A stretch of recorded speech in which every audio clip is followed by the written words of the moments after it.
Hello, everyone. My name is Benjamin Day, I'm Stephanie Nakajima. and this is Medicare for All, the podcast for everybody who needs healthcare. And today we have a special but sad episode. We're doing a mailbag episode. We're kind of answering questions from Healthcare Now activists and supporters and kick-ass organizers. But this is also Stephanie's last Medicare for All podcast because she's taken on a new job. I'll still be around. I'll find a way to weasel back onto the podcast every once in a while. Yeah, no doubt. So, Stephanie, should we just dive right into these questions without further ado, or what do you think? Yes. And I just want to say also that there were so many questions, and many of them good, that we just are not going to have a chance to answer. But thank you, everybody who sent yours in. Maybe one day we will, or Ben will, get to all of them in the This future. happens every time. We just get totally flooded with great questions. Yeah. So we've tried to pick some out that are kind of representative of the types of questions we got from everyone. So Yes, exactly. Like the first one, which we got in some form or another from so many people. So essentially what this question boiled down to is, why don't we have Medicare for all yet? I like how we get the softball questions, the really small scale, easy to answer questions. Now, I mean, we can answer this as organizers and activists probably. There is also a whole academic literature on this question of why does the United States not have universal health care when all these other countries do. And, you know, if we go down that rabbit hole, then the podcast is going to be over like this. But I would say from that literature, there's a couple of interesting points to take out. Number one is that just the institutional setup of how laws get passed in the United States is very different from almost all these other countries that have universal health care. We have one party basically has to win the House and the Senate and the presidency.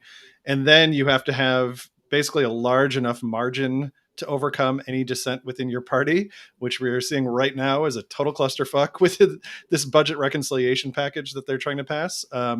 So it's actually rare that all three of those things happen, that one party, either Republicans or Democrats, control everything. So there's these brief moments in American history when like anything significant can be passed. And even when those moments happen, obviously, then you still have to have the full almost 100+% support of that one party.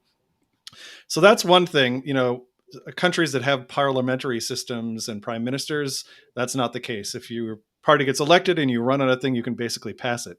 The prime minister is chosen by the winning party, or maybe there's a coalition that you've built together. So that our political system is designed to make it hard to pass legislation, period. So that makes passing Medicare for all very, very difficult, along with all other types of systemic reform and all the other things we need in the United States. And the other thing I would note, Stephanie and I, we have a favorite book. Well, not our number one favorite book, but we really like this book. It's called National Health Insurance in the United States and Canada by Jared Boychuk. And Boychuk highlights the role of systemic racism and the role of Jim Crow in particular in the United States in kind of blocking any national health reform from passing, even when there was these big majorities that passed, for example, Medicare and Medicaid. It was not possible just because it would have destabilized segregated healthcare provision in the South. So I would also highlight that one. And then lastly, I'll shut up here, I promise. But personally, we look back and we see there's a lot of efforts in the United States to pass universal health care. You might go back to Truman or FDR or whatever, but there was really not a broad-based social movement, a powerful social movement, like there was with the civil rights movement, like there was with equal marriage, like there was with the women's right to vote. So it's only really recently that I think the beginnings of that social movement has started, like maybe late 90s, 1990s. And we're not strong enough yet to win. But I think we're finally on the right track to actually getting this, because I don't think something like this is going to happen without a social movement. Yeah, and when you think about all the other things that we were dealing with in the 60s, it makes sense why activist energy was already occupied by all these other really fundamental needs and rights. And I think, also because we did not pass it at that time, we have now allowed a huge insurance and pharmaceutical industry to develop, making it even harder to pass it now than it would have been to pass it then. And I think that, not to be due down on us, because this is the greatest thing I think we will ever do, and I think we will do it. But the reason that we don't have Medicare for all today is that we don't have enough organized power to take it. And while I wish public opinion, as so many people point to, we have majority in support of Medicare for all, and even across Republicans, for example, or majority Republicans support Medicare for all. I wish that public opinion actually translated into policy wins. Unfortunately, that Americans agree with Medicare for all, agree that we should have such a system, is not a high enough commitment at this point, with all of these other obstacles that we have, industry, two-party system, all of that, to challenge existing structures of power. And consequences have not been issued to politicians who vote against it or fail to support it. So why should they even care anyway about public opinion, right? And that's where I think we come in as organizers. That's what an organizer does, is say, we're going to take what is now mere public opinion and convert that into real power. And then I think the other thing I would say about this is that, yes, there's a lot of industry influence and money, and that absolutely has an impact on what we, how much power we need to have to counter that. But also, politicians are just cowards. I mean, I think that even if we manage to neutralize that industry influence and money, we'd still have resistance to Medicare for all, because, our electeds are worried about their own necks more than they're worried about the American people. They're worried, the other guys are going to weaponize support for Medicare for all, use it against them in a race. And they just want to lay low, nibble at the margins, and not actually stand up for any huge transformative changes, right? So, Stephanie, you're going out swinging, huh? I'm sorry? You're going out swinging. Yes, that's right. So people, who say, well, if you want to represent this district, whoever you are, then you're going to have to support Medicare for all, right? Yes. I think that this is what I want to leave everyone with, that, it's only when there's an existential crisis for legislators, where they actually feel the heat, that they are going to come out for it. And we can't really wait for them to have like a change of heart. Yeah. And I think, not to feel too down on ourselves, it is a lot easier to defend the status quo than it is to change it. I mean, the healthcare industry literally only has to get one Democrat to vote no, right? to sort of block something in this particular window with like a 50-50 split of the Senate. But even if that split is, 60-40, it is a lot easier to buy yourself, 10 votes than it is for us to have to organize 51 votes, right? So it's a big bar. It's a high bar that we have to pass, but we're going to do it just because we have basically no other choice. Next question, which is actually a little bit kind of in the same realm, I'd say, of like, how do we pass this and what's going to make it happen? And this is an anonymous question. This is one individual submitted it, but this person asks, are things going to have to get worse, much worse, for Medicare for all to pass? If you had to project, how long will it take? Oh, I didn't have to read that all out loud. It's on the screen. But we are a podcast, so I'll do it anyway. What do you think, Yeah, Stephanie? I think that the answer is somewhat similar to what I just said. I guess, the thing that I always hear when I think about this is when Sandy Hook happened, a lot of people said, and I'd love to hear from you in the comments if you're watching us live, if you heard this as well, that if dead elementary school children didn't change gun laws in this country, then they're never going to change. And it just, it hurts my soul as an organizer, right? What I don't like about the logic of this is it implies that only when legislators have this conviction in their own hearts about a topic that's when we'll get change. And of course, it's devastating to see, something like that happen over and over again, and legislators fail to act.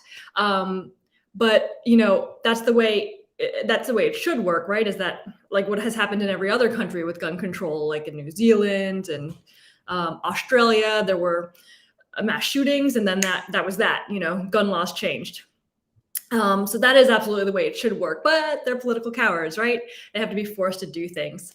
And so, if we trap ourselves by thinking that the only way things will change is if they have a change of heart, then we're not going to get gun control, we're not going to get Medicare for all, and all of that stuff. And more on a more disturbing and fundamental level, we're not going to feel like we can change the course of history or we can have any impact on what happens.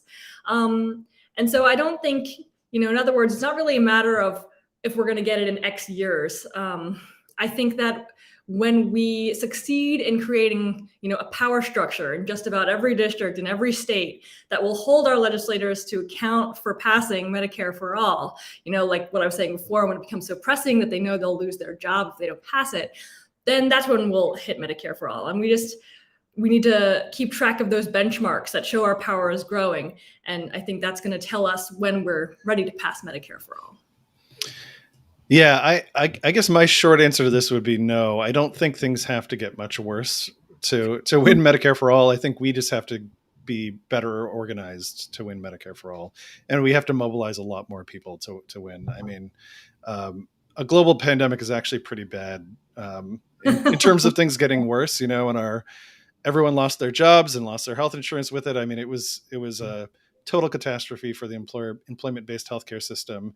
It doesn't translate automatically into political power and political support in Congress. There's the extra steps that you have to put in is the organizing steps. And I do think that there's a certain truth to this, and that the healthcare system has started failing people higher and higher up the income ladder. So I think there is a sense in which our natural base of allies has been growing. But I feel like the people failed by the healthcare system already includes a pretty broad group of people, including relatively affluent people, including, some business owners and large businesses, that we should have plenty of natural allies. We just have to mobilize them now. Yeah. So next question comes from Bill in Illinois. Let me see if I can get it up here. Here it is.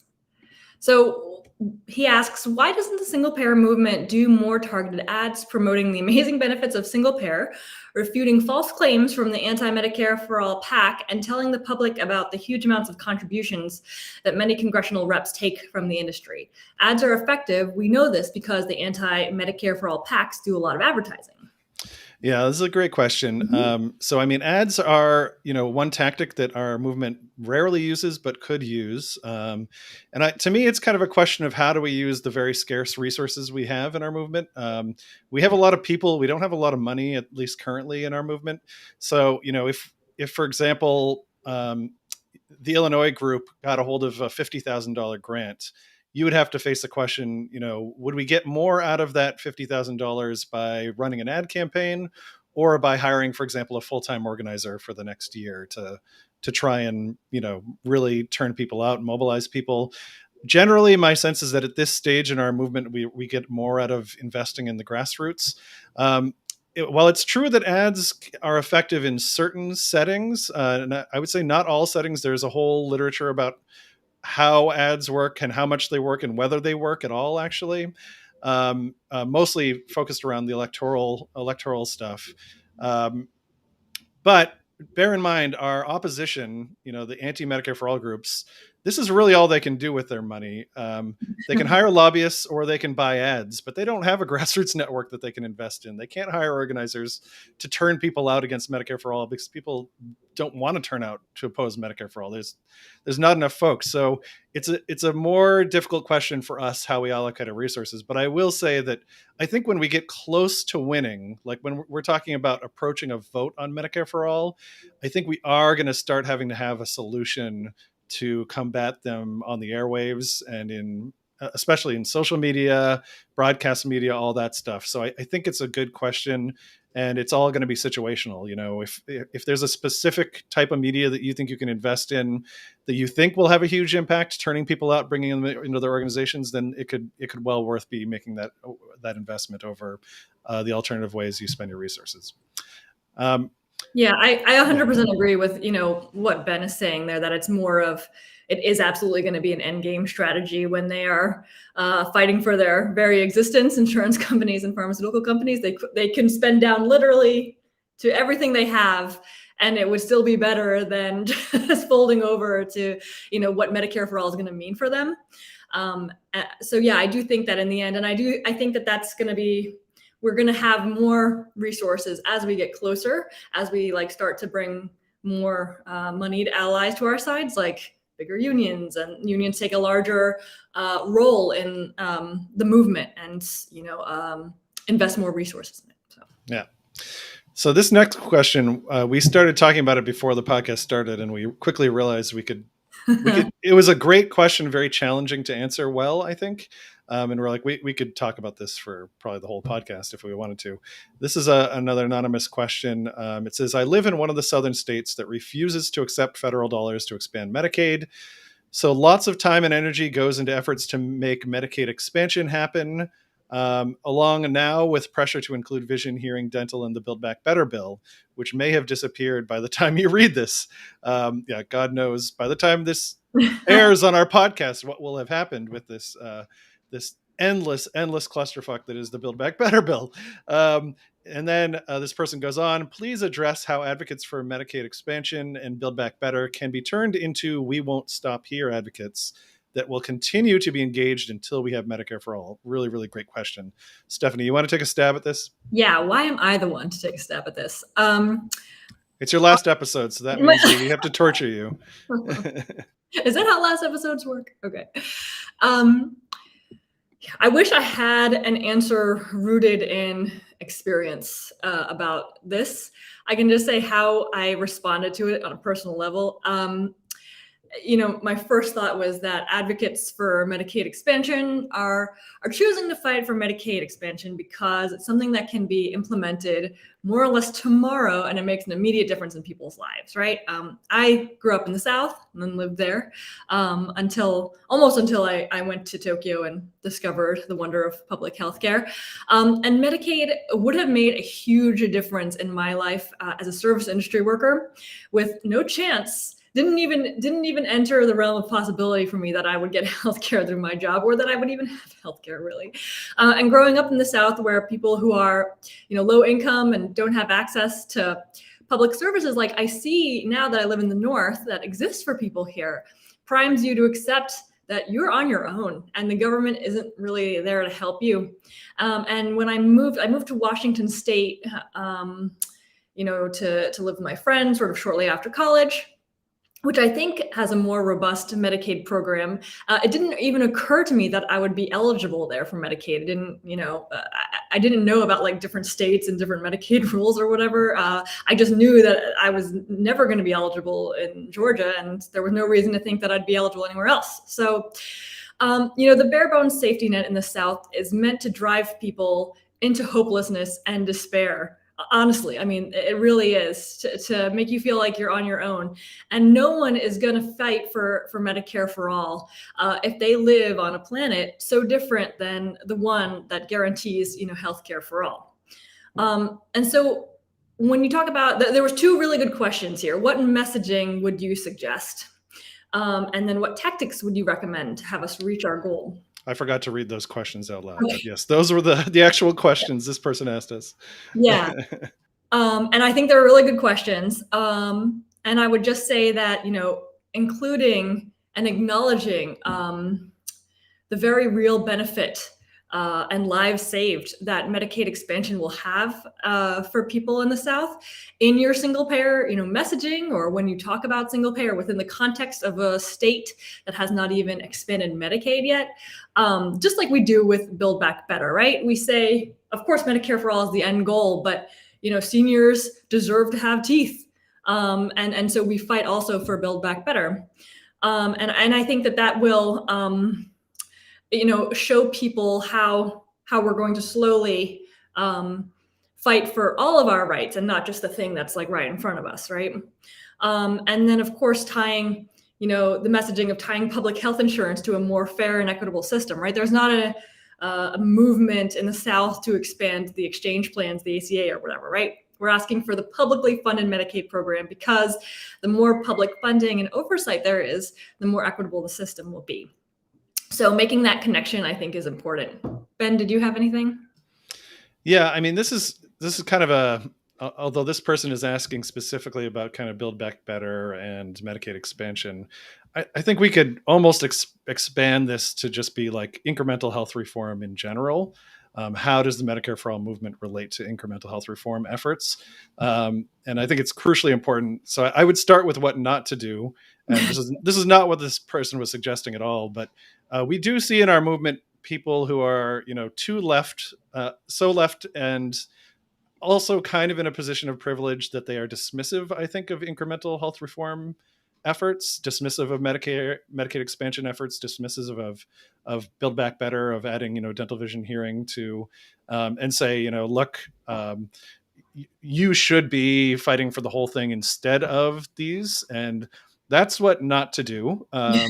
Because people are literally trying to fight for their lives. And we know we are not quite there yet in Congress. We don't have enough co-sponsors in Congress to pass Medicare for All. So I think it's especially, you'll see folks who are like, want to reach out to the disability rights community, for example, and are like, hey, why don't you do more for Medicare for All? But they themselves are not showing up for disability rights fights, which are fights for survival. So I think when I switch from what not to do to what to do, I think we actually do the Medicare for All movement has to start showing up for some of these other incremental expansion fights. But I think we're going to have to pick and choose our battles there. There are incremental fights that bring us closer to winning Medicare for All, and there's those that don't. And some of them that don't get us closer are still vitally important. They're still life-saving efforts. So I think we have to not be dismissive of people fighting for survival within the current healthcare system. And I think the framing of the question is a really good one, because I think a lot of our Medicare for All activists don't bother reaching out to groups that are primarily working on Medicaid expansion or working on Build Back Better. I mean, that's kind of step number one. And I think you're going to need usually a contingent of activists within these organizations who really support Medicare for All to have it to see success and to see it happen. But it actually is happening, right? We have seen, especially, I won't name names, but there's a lot of really important national grassroots organizations that were kind of primarily defend the ACA type groups, defend Obamacare type groups. And then in the last 2 or 3 years have just kind of become more and more active around fighting for Medicare for All. And that's going to have to happen more and more and more, I think, for us to win this. So great question. Yeah. So, and I think that it's easy to show up for Medicaid expansion fights, especially if you live in the South. Yeah. And it's also easy to lobby legislators on both Medicaid expansion and Medicare for All. So yeah. Great question. Yeah. And when doing this outreach, I would just encourage you, like doing outreach to any group that hasn't really been involved with Medicare for All work yet. Just start with baby steps, right? Start with, can we give a presentation on Medicare for All? Would you like to join us just signing this petition? And then you kind of increase engagement levels. And then, of course, don't forget to kind of, for the support to go both ways, right? So. Yeah, exactly.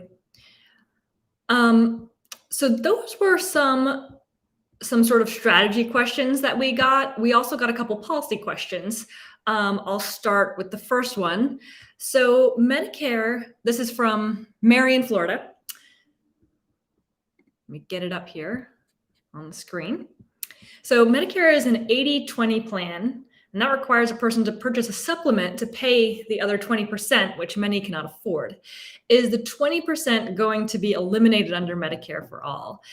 That's the first part of the question. And then since Medicare Advantage plans do not follow standard Medicare with the same coverage, how will that be handled?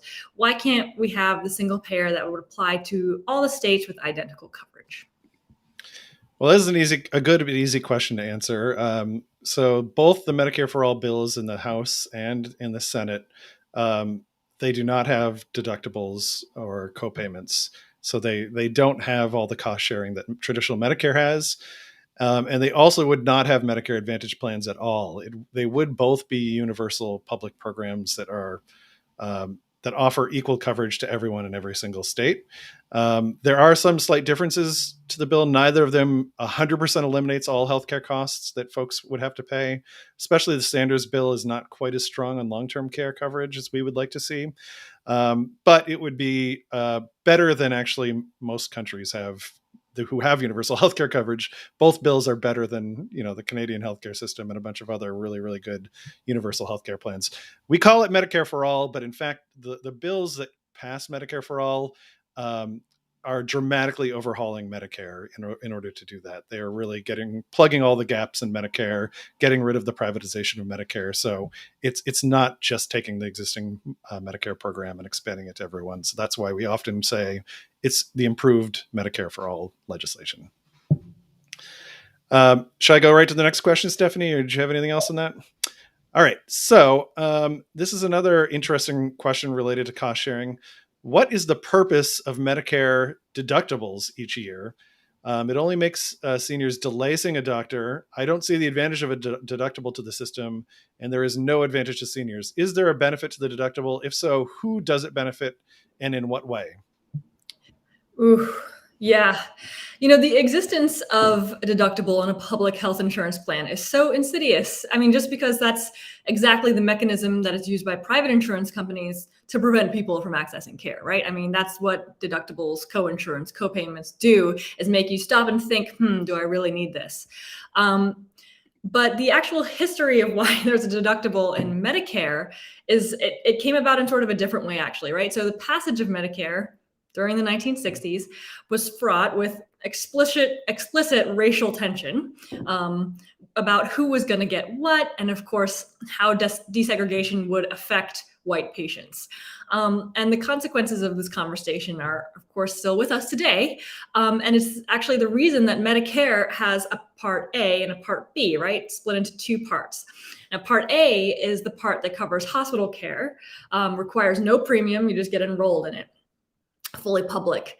Then Medicare Part B is the part that covers physician care outside of hospital. And that part does require premium. And why does it require a premium?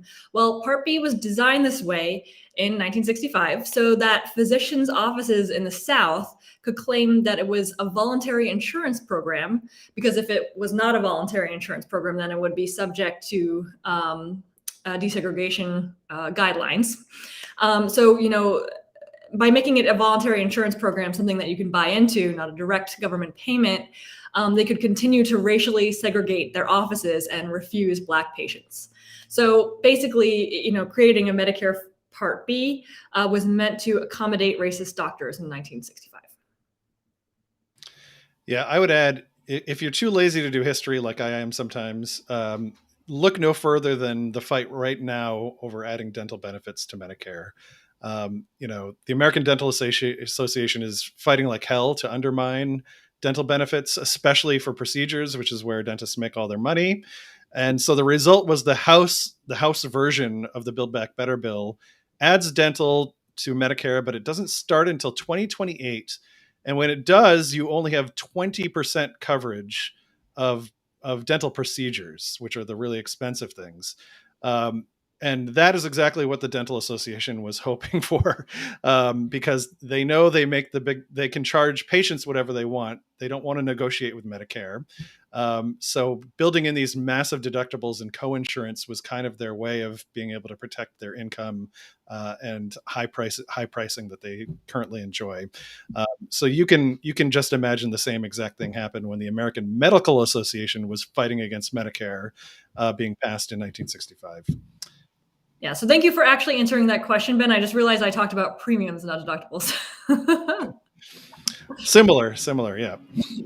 Going out swinging, right? Mm-hmm. Okay, so the next question is actually a little bit similar, along the same lines as this question we just answered here. Why doesn't Medicare pay for long-term care? Something that a lot of us will need at some point. Mm-hmm. And moreover, those who need long-term care are usually past the point of being able to work to earn the money themselves to pay for it. Yeah, Um, great almost question. And this actually ties in with like almost everything we've been talking about this whole podcast. There's a certain synchrony to all the questions that were being asked. I mean, the answer is again, what if we're giving a historic answer of why Medicare doesn't cover long-term care, it's because of systemic racism. Again, when it was passed in the 1960s, um, uh, segregated Southern nursing homes in particular did not want to be forced to desegregate, which is what happens when you make it the program federally funded. So instead of having long-term care covered under Medicare, which is the federal program that covers all seniors, they had long-term care covered by Medicaid, which is the state-run. It varies state by state by state program for low-income people. And having states administer long-term care coverage meant that it allowed Southern states to delay desegregating nursing homes for a long, long time, much longer than they should have been allowed to.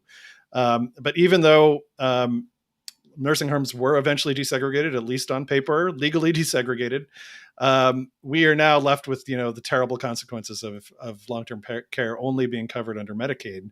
And this is one of the most horrible and most often stories that we hear about folks who need long-term care, and just as the questioner, the person who posed the question said, cannot afford it on possibly Social Security income, fixed income. And so what do? It turns out the only way to get long-term care coverage is to make yourself poor and to then qualify for Medicaid. So what happens is people will sell off their houses, sell off all of their assets, sell off their car, and use that money to pay for long-term care until they have nothing. And then they qualify for Medicaid. And again, that varies state by state. If you're here in Massachusetts, you can qualify for Medicaid if you're fairly poor, but in southern states, you often have to have basically zero income and very, very low assets to qualify for Medicaid and to qualify for long-term care. So we see this engine of poverty where literally people who maybe were not living in poverty force themselves into poverty to qualify for Medicaid long-term care coverage, which is just the most fucked up thing it's one of the most fucked up things that we see from our healthcare system. I knew I would find a way to talk about Squid Game this episode. Oh, God. I can see where you're going to go with this. I think that's all I'll say. But you didn't actually talk about Squid Game now. Oh, I know. Honestly, the only thing I want to talk about. Spoiler alert. Squid Game. So the fact that I'm talking about healthcare at all right now, I will just say that, watching Squid Game, and there's podcast is going to be spun off of this one. I have to make the Squid Game podcast with all the healthcare now listeners. Yeah, I just think that when watching Squid Game, and it's actually based off of a real auto strike that happened. It was like the I don't know. Have you seen it, Ben? Have we talked about this? Yeah, I've seen it. You've seen it. Yeah. We have not talked about it, but I've seen it. Yeah. There's some real life events that took place, not to go down too much the Squid Game rabbit hole, but watching it and thinking about how organizers get so down on themselves for we haven't achieved Medicare for all yet. We haven't done Green New Deal and all of this stuff. I am convinced that if we, and we're talking about going back all the way through the last however many decades of activism there have been around, economic and social rights. If we did not exist, even if we did not achieve all the goals we set out to achieve, we would be living in Squid Game right now if we did not fight back. Ask a question about Medicare, you get an answer about Korean torture movies. And for those who are, I guess we can't even bother explaining Squid Game. Either you know or you don't know, but it's bad. We don't want to be in Squid Game. So we have a little bit of time left, Stephanie, and we had some listeners who sent some very thoughtful, nice questions directed at you in particular, since it's going to be your last podcast. At least last podcast is kind of a Healthcare Now staff person. So we had one person ask, what are the most important lessons you've learned about Medicare for All, about organizing, etc.? This is a big question. That is a big question. I don't really want to answer it. We expect a profound answer here. Because I'm not sure. I don't even know what are my biggest. I've learned so much. I came in here like a babe in the woods, and now I feel like I know so much more. So if I had to distill it down to a couple points, again, I'm not sure if these are the main points, but the first one is that I've learned is that organizing is truly local. And I know that that's such a cliche thing to say, but it is. It's relationships, it's face-to-face, and it's building community and planning routes, for the long run.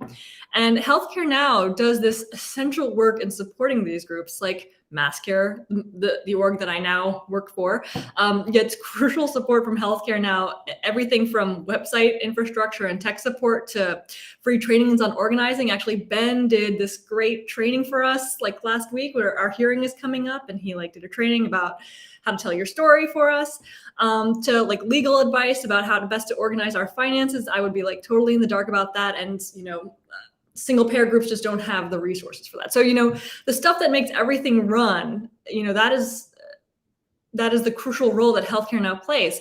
But the local group itself is the one that has to do the work to grow and reach new people through organizing. And we at Healthcare Now cannot do that work for them. We can mobilize people who are on our list, but longer base building and community building, we can't do that stuff. We can only help. So I would say, it's been great, for me to be at Healthcare Now and just get this bird's eye view of what's working and what's not working and everything. And so I think that the next thing is that you need both community and a strong sense of strategy.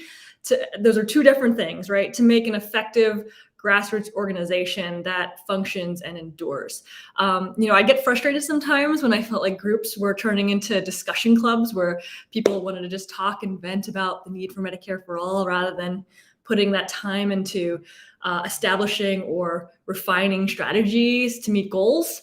And now I really realize that you have to have both, right? People come together and continue coming back together over shared values and having those values reaffirmed. That's what nourishes people to stick together and do the work. And then in service of actually making sure you're realizing that big vision, I'd say the thing that I've learned at Healthcare Now is one, that you need to belong to a group. There are no islands in organizing.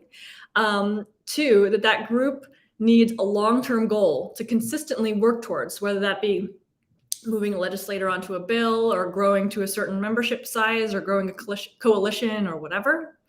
And then three, that you need benchmarks along the way to ensure that you're on track to meeting your goals, so that you don't lose sight of that goal and where you are in terms of reaching it. So yeah. Yeah, that's always better than stumbling from one tactic to the next without being sure if you're getting any closer. Yeah. So I take this as you're putting it back on the person asking a question here, right? It's you got to do the organizing locally. We all do, actually. And it's true that Healthcare Now is a national organization. We cannot coordinate or even barely help participate in all the organizing that needs to be done in all 50 states to win this.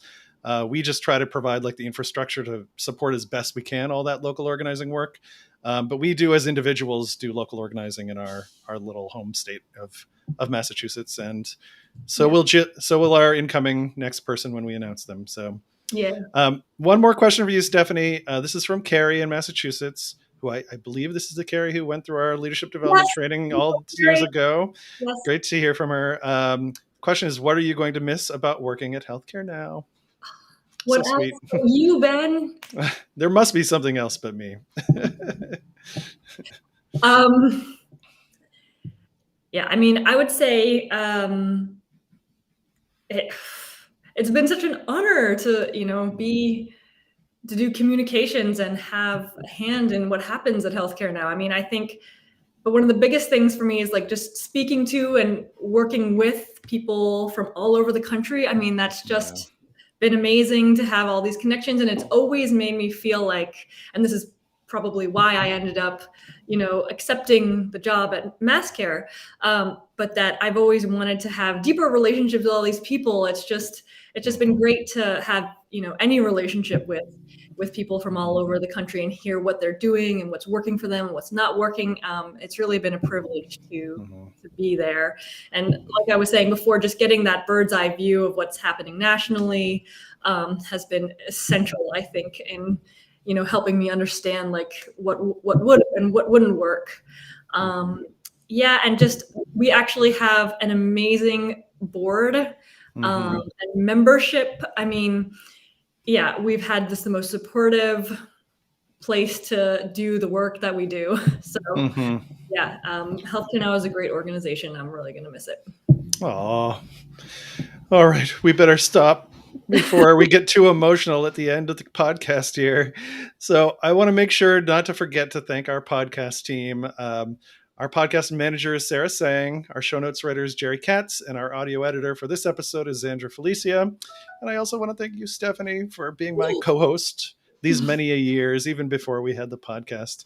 And I'm sure we'll have you back on as guest host or guest specialist or Massachusetts leader or any one of those roles. So I look forward to it. I'll still be here in my living room. Yes, as we all will. Talk to you all soon. Bye.